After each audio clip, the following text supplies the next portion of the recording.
What's up guys, it's Billy from Electric RVA. Today we're going to be tuning a Moxin controller.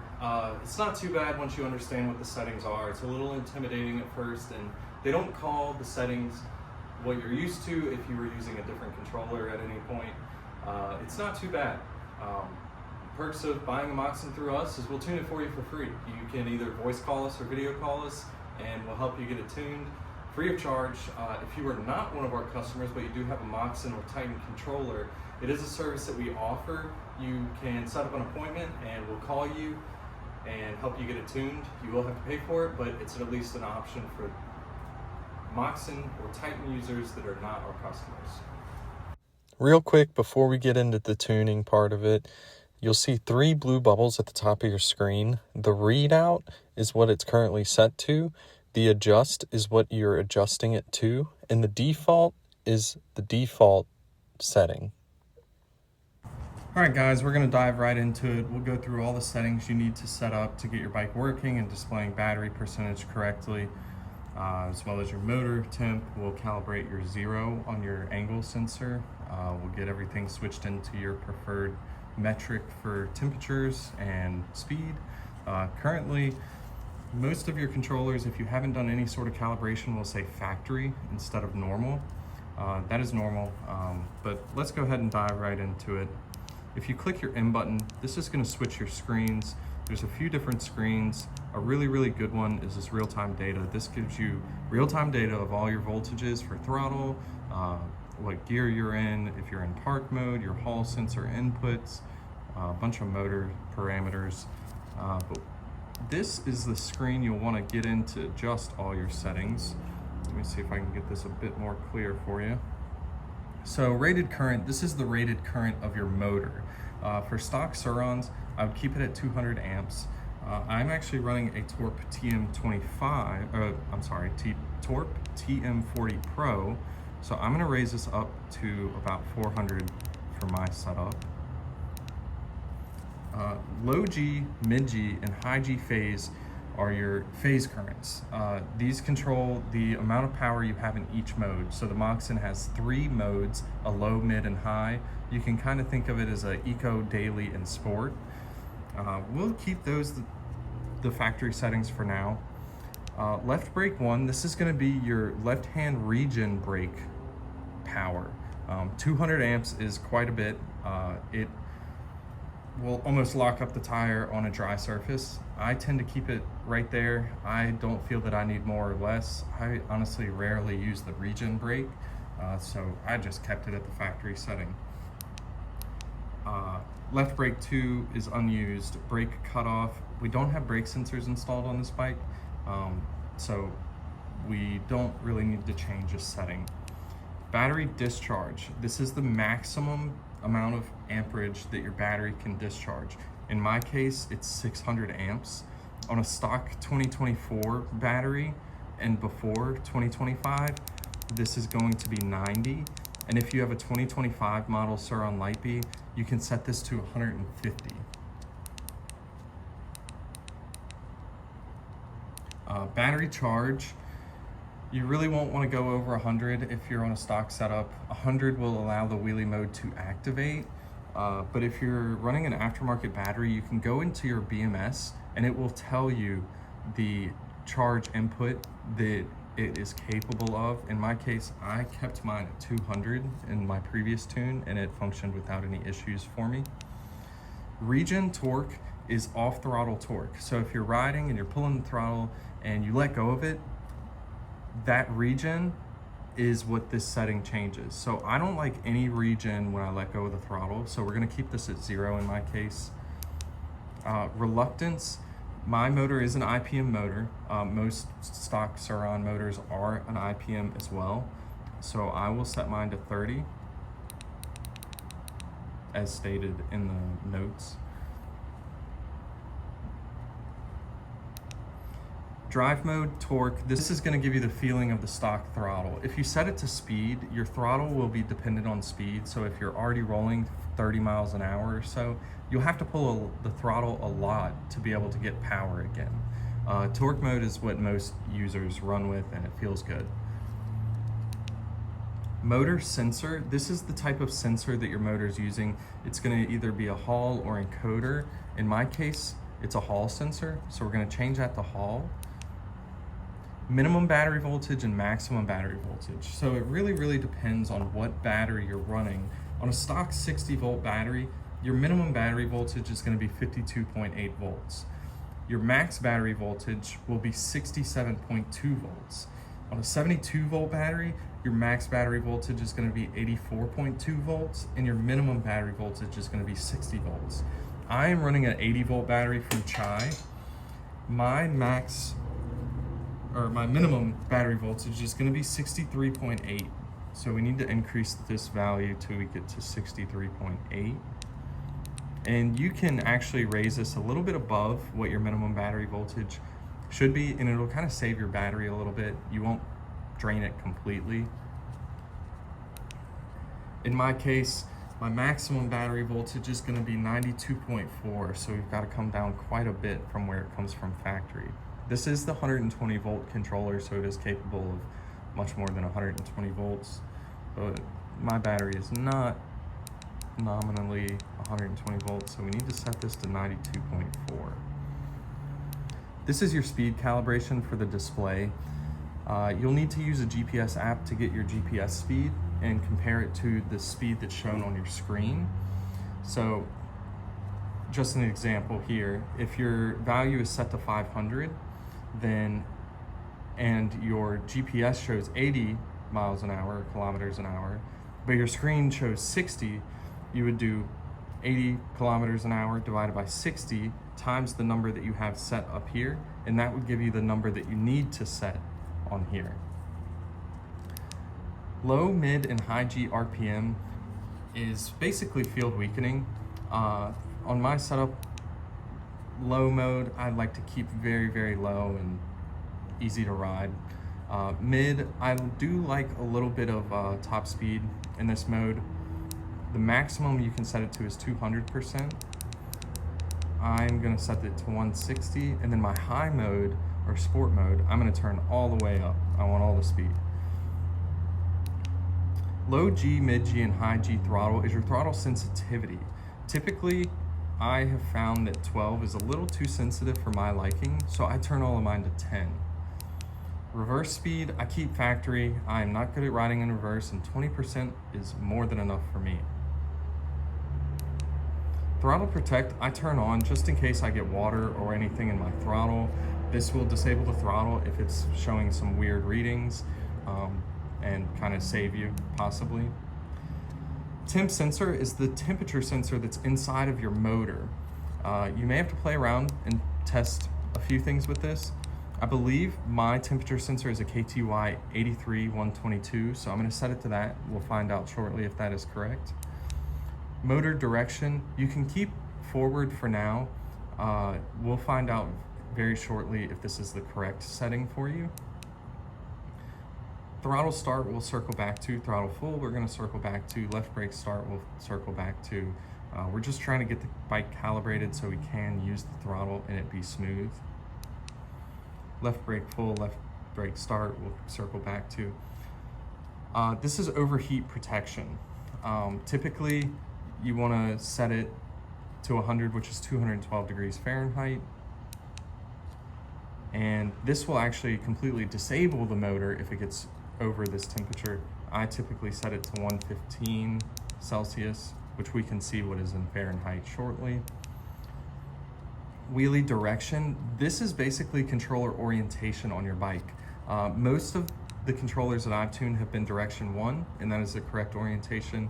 You may have to fiddle around with this to get the correct angle to show. We'll circle back to this to enable the wheelie mode. Minimum wheelie angle, you can keep it 10. You're not going to really set it this low ever, unless you're trying to use it as like an anti-loop. Max wheelie angle, I'm able to set this pretty high just because of my battery can take the regen current that it supplies. If you're running on a stock battery, I would not recommend more than 50 degrees, or you may run into issues with your battery being able to take that charge. Wheelie current is the current for the wheelie. Set at 500. I have actually found better control and less motor shaking if I set it to 450 on my motor. Stock motors, I found that 420 amps is the best setup for the stock motors. Wheelie descent speed, so by default it's set to 1. This is making you descend your wheelie as slow as the controller will let you. I do not like this. I wheelie in tight spaces a lot. So I actually set it to 10, which is almost disabled and intervenes the least. Self-learning we're gonna circle back to because we have to save all these settings. Frequency, I keep this the same from the factory. I wouldn't mess with it. Most motors are not capable of 100,000 RPM, so really you shouldn't need to mess with it. Brake signal, I have not messed with this too much. I just keep it from factory. Tilt protection, whoops. Tilt protection, this is your left and right tilt. So you can actually change the angle that the tilt sensor will cut throttle to your bike. I don't have a tilt sensor, so I keep it on the closed setting. Button use, this is a setting that changes what your lightning bolt setting does on your right-hand combination switch. I like the regen and park setting, so we'll keep it there. We're actually gonna use park in a minute to set our throttle min and max. Gear setting, keep on push mode. If you set it to toggle mode, you'll have to press and hold your minus or plus button to stay in the selected mode. Battery series, this is how many cells your battery has. If you're on a stock battery, you're gonna have 16 cells. That's a 60 volt battery. On a 72 volt battery, you're gonna be set to 20S or 20 cells. On an 80 or 81 volt battery, you're gonna set it to 22, which I am, so we're gonna set that to 22. The startup UI, this is the screen that the controller starts up to. I personally like screen 5, and we'll show you that here in a second when the controller restarts. Whoops.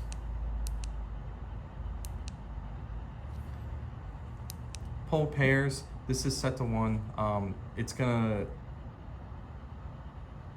set this automatically if you're an encoder. We'll have to figure out how many poles a stock motor has, and I'll let you know that, and how many poles an aftermarket motor has to get this set correctly. Fan speed, I keep the same. Sensorless, we're not gonna be running sensorless.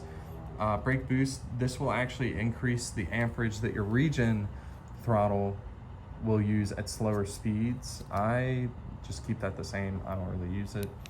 And this is your units. So I'm in the United States, we're gonna use mileage in Fahrenheit. So let me get this set. And then you would just press and hold your M button, and that will save all those settings.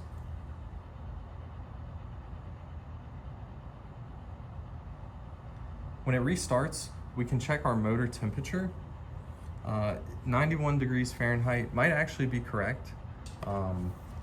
It's a little cooler than that. You can see the air temperature is 69 degrees. And we'll go back into our settings and run back down them to adjust a few other things. So this page is pretty good. We don't need to adjust anything on here. This page is also good.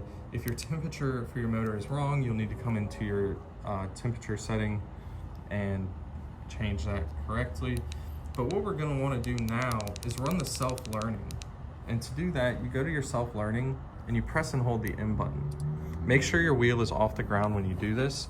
It'll go into that screen and your bike is going to start its calibration. So your wheel is gonna spin. And you can see my wheel is spinning backwards and my chain is extremely loose.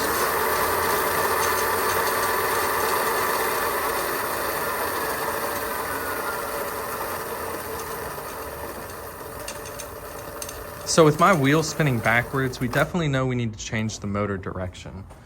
If it's successful, you'll get this message on the screen that it's been successful and to press the M button to restart. So we'll go ahead and press the M button. And you should see normal indicated at the top. You can also come to this screen and it'll say normal right here. You can grab the throttle and it should spin smoothly. It shouldn't be jumpy by any means. So let's move on. So we've got the calibration done. It calibrated successfully with the Hall setting.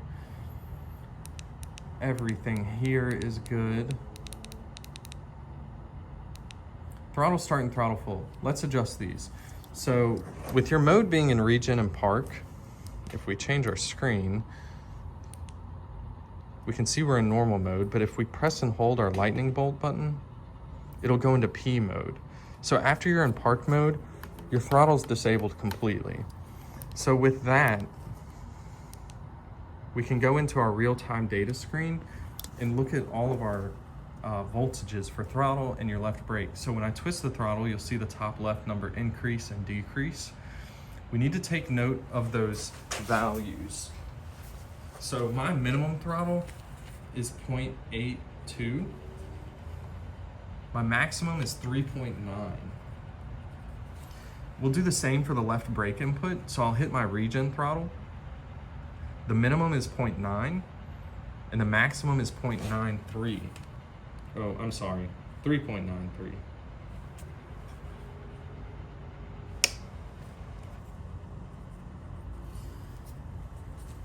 So to properly adjust those in your settings, you need to go into throttle start. And my throttle sits at 0.82 when I'm not on the throttle and completely at 0. So we want to set it slightly above that. I would say about 0.1 volts above it. That'll give you a little bit of a dead zone, but it'll kind of keep some safety in there. So in my case, we're going to set this to 0.92. Wow. And for throttle full, this is full throttle. Mine was 3.9.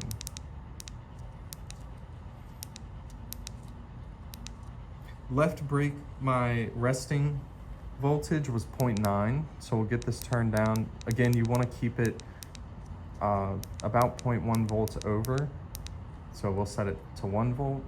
And my full regen brake, when I press it all the way, is 3.93. So we'll set that to 3.93.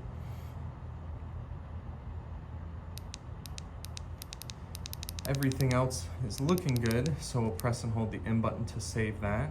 Now we're going to go ahead and calibrate the tilt sensor so we can use the wheelie mode.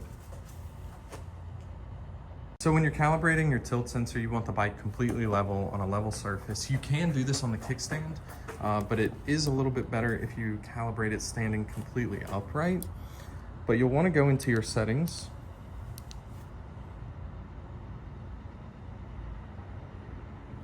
And find a setting that says control angle 0, third page about halfway down. Press and hold the M button, and this is going to zero your angle sensor on the bike or the controller and set your 0 angle. So mine is currently at -6. Let's try to tilt the bike straight up and down because I did it on the kickstand, and we'll try it again and see if we can get to 0. But now our tilt angle shows 0. And there's a few things you need to do to get into wheelie mode. One of them, your battery has to be 4 volts below full charge. The other, your battery charge setting has to be at least 100 amps.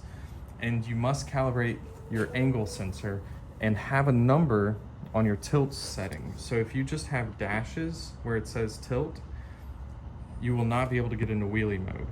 But then all you have to do is twist your dial and wheelie mode will activate. And that's pretty much it. You're good to go. You can go in and fine tune some things like your phase current, but we'll go ahead and take it for a little ride and feel. Oh, my bike is in reverse. I never changed the wheelie or the motor direction. So for that, you can come down into your settings and go to motor DIR, motor direction. Mine is currently set to forward. We need to change it to reverse. So I'll set it to reverse and save it.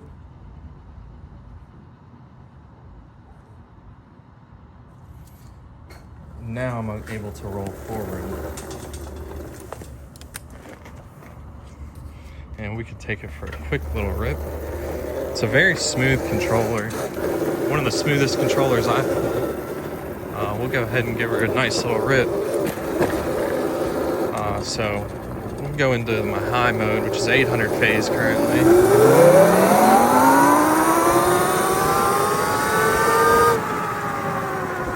Do another little pass.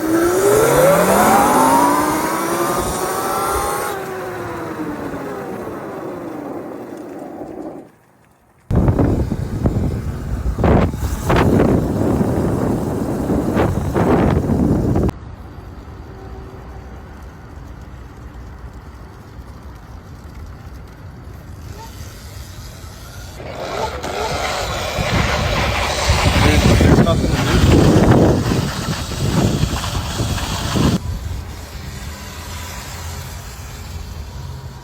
Everything in my body wants to let off the throttle when I get to a certain angle.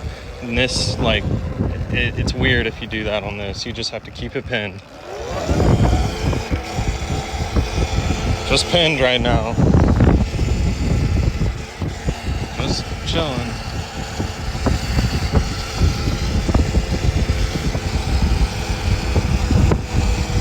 It's so weird. I'm actually slowing down.